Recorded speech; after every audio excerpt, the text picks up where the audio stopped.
Well, for this November UK EV charging pricing guide, I've been extending my travels in search of the latest news on the EV charging scene in the UK. Not satisfied with Surrey last month, I headed over to Essex. Along the way, found two really interesting stories. Just learned that the opening salvos in an upcoming epic EV charging battle have been fired. This is dynamite and will change EV public charging for the better. Well, let's get started as Dave takes it on.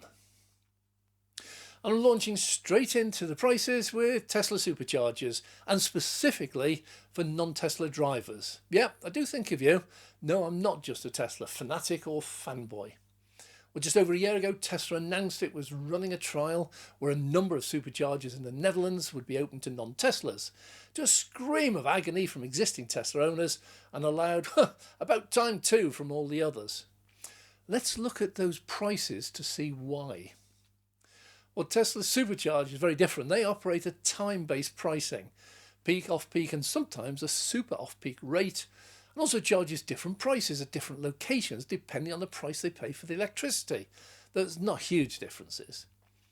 We run a live update on our Patreon site for members, but put simply, we take 10 Tesla locations around the UK and average out the price for each of these 3 periods of time.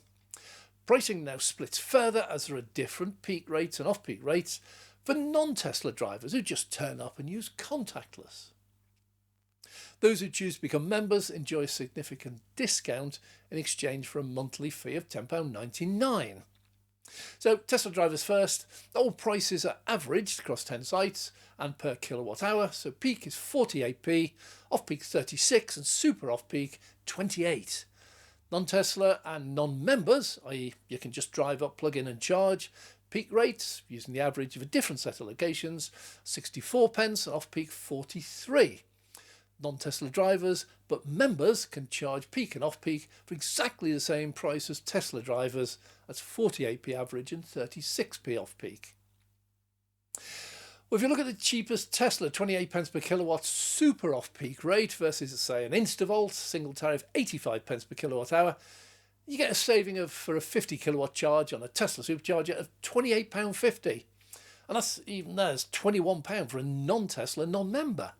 Do that once a week and you could easily save £100 a month. But are they crowded? Nope. Quick glance around the 10 locations chosen shows that 1 p.m. on Saturday, this November, all locations have vacant bays. Some are busy with few vacant, but the average is 10 bays vacant. Well, let's look at the others EV charging networks. Well, Instavolt, as I mentioned, recently increased charges to 85 pence per kilowatt hour in line with the oil giants BP and Shell. They're also opening hubs, dedicated charging centres like in Banbury, where they have 32 chargers ranging from 100 to 160 kilowatt maximum. But as a hub, the facilities are extremely disappointing. Well, no, there are no on-site facilities at all. Nearby, walking distance is a travel lodge, and they're not known for their famous coffee or gourmet meals, and the toilets are in the individual rooms, so totally inaccessible. And there's a Costa. Well, let's hope it doesn't get too busy with cars charging, as there are not enough seats inside Costa for that many people. And the toilets, well, they may well struggle, both of them.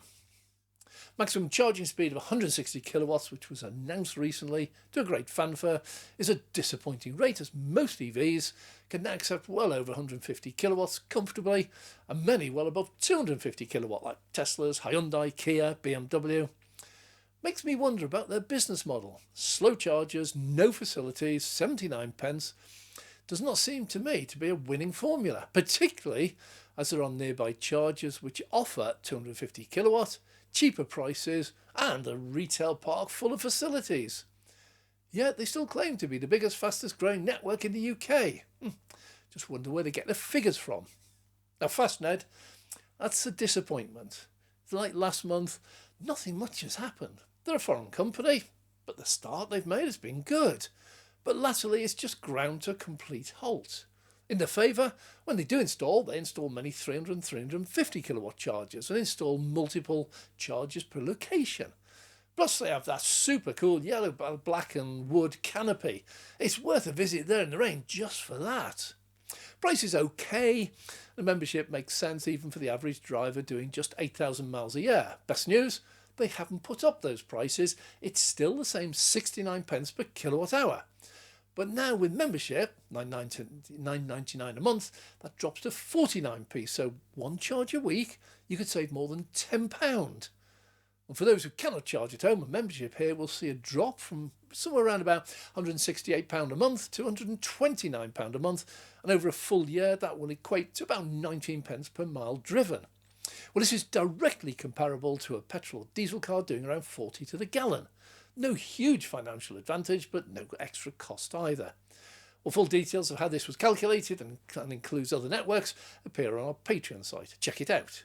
Most of us choose an EV for more than just price savings when filling up, like servicing.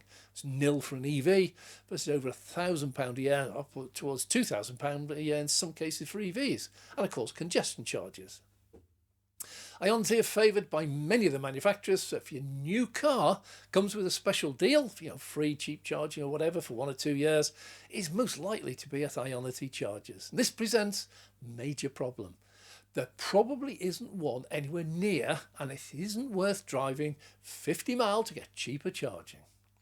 I fear that many of these offers are simply never used, not at all, while others very infrequently, perhaps only on long journeys. Price is 74 pence per kilowatt hour, not so good, and they do install some really good 350 kilowatt chargers in sensible numbers per location. They just don't have enough locations. They advertise many under construction in the UK, but they're the same ones advertised last month and the month before. Check their app for chargers near York, where a charger is supposedly under construction. Once again, they direct you to Leeds, 50 miles away. And at the time, none in Leeds were vacant when I searched. Well, their passport definitely worthwhile if you charge here regularly. For £10.99 you get to pay 56 pence. So not as exciting as Fastned, and exactly the same problem. Where are they all? Recently I was in Chelmsford in Essex, and I searched for chargers to go and film. No Fastned, no Ionity, no Instavolt in Chelmsford at all, or anywhere even nearby, apart from a handful of twin Instavolt 100 kilowatt chargers more than 10 miles away. What is wrong with Essex? Well, having driven here, I can actually tell you driving standards are wrong, but what's happening with EV charging? Well, luckily the same search found Gridserve EV charging hub in Braintree, only about 12 miles away, still in Essex, with a really massive number of chargers, most of them available. As I needed a charge anyway, I visited the hub and plugged into one of their 6 Tesla V3 chargers. These are 250 kilowatts single bay, and only one was in use when I arrived on Thursday morning. The facilities are really great, and these will feature in a future video. There's far too much to cover here. But they have 7 kilowatt, 90 kilowatt and 350 kilowatt chargers, really neatly laid out, plenty of space, really great for those towing caravans. Inside there's a Costa plus loads more, and that's where I had breakfast. I met up with Alex Roberts. He's Gridserve's head of EV experience, and was delighted to have him greet me with, "Hello Dave." Well, my fame is spreading. Alex is a regular viewer of my channel and an ex-Tesla employee and a Tesla driver. It was great talking to him about leasing over breakfast in the Costa. I learnt a lot. This hub is a pleasure to visit. Many more are planned as announced on their website and will be the feature in a number of future videos. For now, Gridserve charge an okay 69 pence. No membership is offered. But I do remember on their website several months ago, they talked about making payments simpler, where your car will be stored on their computer along with your payment details. That's a debit or credit card. And you could simply drive into any Gridserve charger, plug in, like Tesla's, and the charging starts automatically and payment is taken automatically. Not heard any news on that since. Also, at the same time, the website mentioned a possible membership offer, but I've not seen any progress on that either. Both will be very welcomed by EV drivers, Tesla and non-Tesla alike. Any news you can share with us, Gridserve?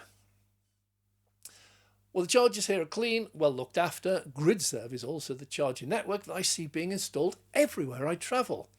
I know that the recent injection of £500 million must have helped, but your chargers are simply everywhere. I see on X, well, it's previously Twitter, that you claim to have installed over 400 chargers this year. That's a really impressive figure, as that's more installed this year than Fastned and Ionity have ever installed. Probably also beats Osprey. Not checked that one. I've several videos already planned, like Sandbach on the M6 and Chester on the M56, which recently opened their Gridserve chargers. Last time I was at the Chester services, it was just a hole in the ground.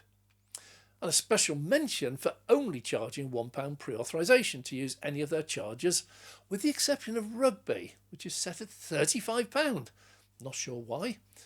But if a £1 pre-authorisation charge hangs around on your bank account for a week or so, it's hardly the end of the world. Well, if it is the end of the world, you've got much bigger problems. Well, a couple of mentions here, away from EV charging are relevant. First, if you buy or lease an EV, check out what's on offer from the manufacturer. I recently saw a Tesla at Rugby services on the M6. Here there are 28 Tesla chargers, all V3s, 250 kilowatt, 12 Gridserve, 350 kilowatts. It was off-peak, so the Tesla chargers were at 37p, while Gridserve was at 69. So I was surprised to see a Tesla Model 3 charging on the Gridserve chargers. Well, it turns out if you lease your Tesla and get it through Gridserve, then you get 3 months totally free charging. I had assumed this driver knew nothing about charging prices. Turns out he was charging for free at Gridserve, while all the Teslas were paying 37p. Huh. Live and learn. Check what offers you can get and then make sure you use them. Well, that also takes me on to a story Alex told me. I inquired about whether having both 90 kilowatt and 350 kilowatt chargers available, they suffer from people plugging their BMW i3 or Nissan Leaf or Renault Zoe into the 350 kilowatt chargers, even though their maximum charging speed was way less and considerably under even the output of the 90 kilowatt nearby chargers. Well, he recounted a case where the exact opposite happened. An MG4 driver, whose car is capable of about 145 kilowatts maximum speed, was plugged into a 90 kilowatt charger. When asked politely why, the driver said, well, they were worried that the 350 might blow up their battery. Seems education about EV charging is not even complete, not even once they buy their first EV. Plenty of work left. Anyway, EVPoint, which will feature in a future video also, are on the installation spree. I visited the refurbished service areas and brand new chargers on the M61 near Bolton. Was impressed. Last services will feature in that video soon. Please subscribe so you can be notified when it launches.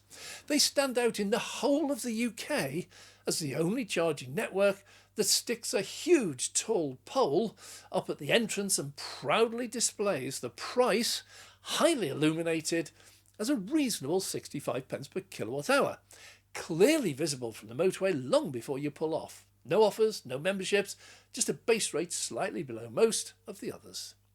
Chargers are new, very well presented, plenty of space for wheelchair users.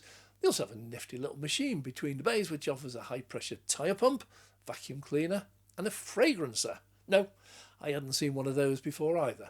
It's such a nice little touch. You're there for some time, so make the most of it. Pump up your tyres if they need it, hoover out your car and spray it with the fragrancer. You can then drive away, even better than when you arrived. And on the way out, you'll notice an extra lane now for EV charging. This time is for HGVs. This seems to be a rapidly growing business. This lane is also intended for those towing. No need to unhitch, just drive into it, charge and drive straight through.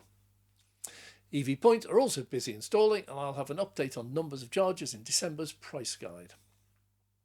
And that brings me to Osprey and those opening shots fired in the massive upcoming war. Osprey is a mid-sized charger network at present. It's got far more chargers than Ionity and Fastned, but not yet up to Gridserve, Tesla or Instavolt. Not those numbers yet. They're planning to become much bigger with grand claims. Has mainly single and twin 50 kilowatt chargers dotted about, and all charge a very hefty 79 pence per kilowatt hour. The chargers are Kenn powers, which have established a really good reputation of being fast, powerful and reliable. I myself have used them locally, where they have two relatively low-powered chargers in a pub car park, and at Banbury, where they have 650 kilowatt Kenn power chargers. Well, recently they opened their own hub in Buckfast in Devon on the main A38. This is a different venture for them. It's the first charger location that they actually own and run themselves. All the rest are in pub or retail car parks. Just rent it. This site they own and operate themselves has 16 chargers, all the high-power 300 kilowatt Kenn powers, and at least one drive-through lane for those towing trailers or caravans. That's a really nice touch on a busy holiday route. It will be interesting to see what they do with it. Heading into Devon and Cornwall, EV drivers pass Gridserve and Tesla at Exeter, both much cheaper than Osprey's 79p. So once again, I question their business model. Are there enough EV owners who either don't mind or don't know they can charge cheaper nearby? And in Banbury retail car park, that nearby is a mere 20 yards away, or 20 metres if you're a bit more up to date than me. The Tesla Supercharger on the same retail park 20 yards away with 12 V3 250 kilowatt chargers is wide open to non-Tesla drivers. Any car with a CCS2 socket. It's just about all EVs on sale today. And you don't need any membership. Drive up, plug in, it charges. And it's 64p at peak time. That's a saving of 14p over Osprey, or around £7 on a typical 50 kilowatt hour top up. But, this is the elephant in the room, that drops to 49p off peak. Still as a non-member, saving 30p per kilowatt hour, meaning charging session will be £15 cheaper if you use the Teslas. But, even more, if you do take advantage of Tesla membership and pay $10.99 a month, that off-peak rates drop to 36p. Yeah, 36p, which is a huge 43p cheaper, meaning saving well over £20 on a single top-up off-peak that only costs you $10.99 to become a member for the whole month. I do regularly check availability or occupancy rate at the Osprey charge in Banbury. Never found it busy. Sometimes all 6 are available. Occasionally 1 or 2 are occupied. It's never full. And this must feel exactly like an Aldi or Lidl opening up a store in the car park of a Marks and Spencer's or Booths or Waitrose. Has to have an impact. It would be extraordinary if it didn't. And the impact is likely to be far worse than with a supermarket. You see, Aldi and Lidl do have restricted product ranges and far less known big brands, whereas M&S, Waitrose do sell premium products and much more variety that many people prefer. But an EV does not mind who supplies electricity. It all comes from exactly the same grid. Yeah, some networks might supply it faster or slower, dearer or cheaper, but it is all the same electricity when the battery's full. Just go back to Tesla for a moment. Last year they opened only a handful of chargers to non-Teslas, and those were in less crowded locations, so had little impact. Was a test launch to find out what sort of impact and popularity it would have. Now, floodgates are open.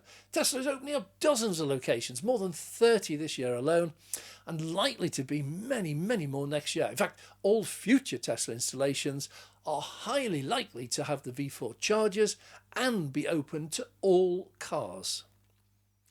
This is the start of an epic battle. It's looming on the horizon, and it will be the subject of a full video in the very near future.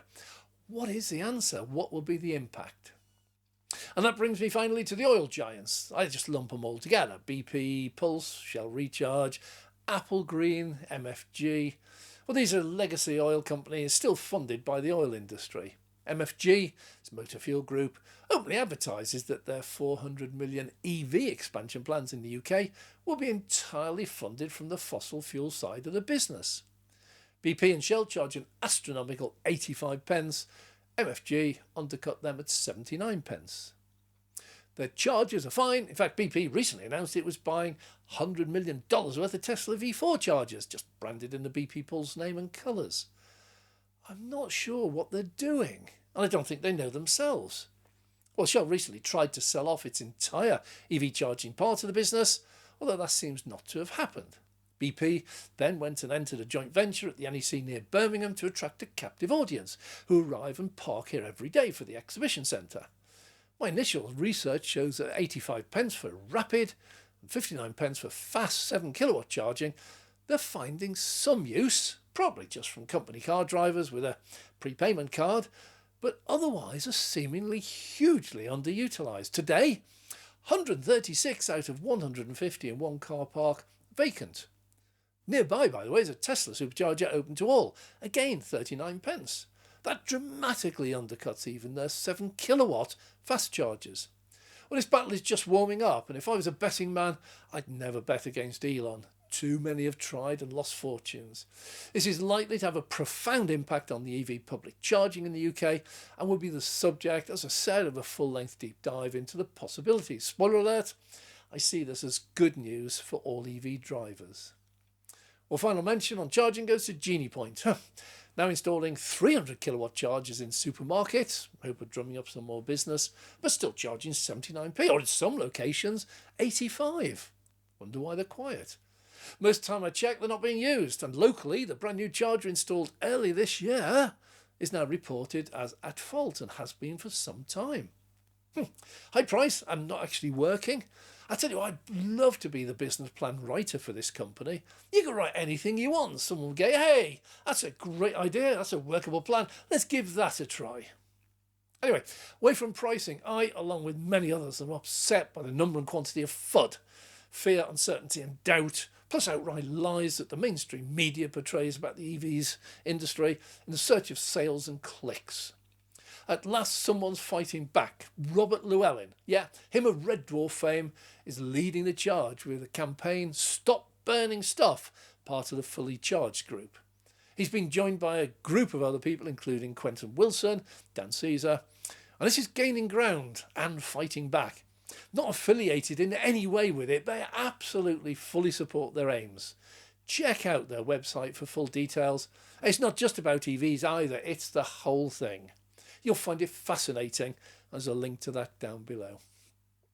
Well, thanks for watching to the end. If you have enjoyed or found this interesting, please subscribe so you can be notified as we release future videos.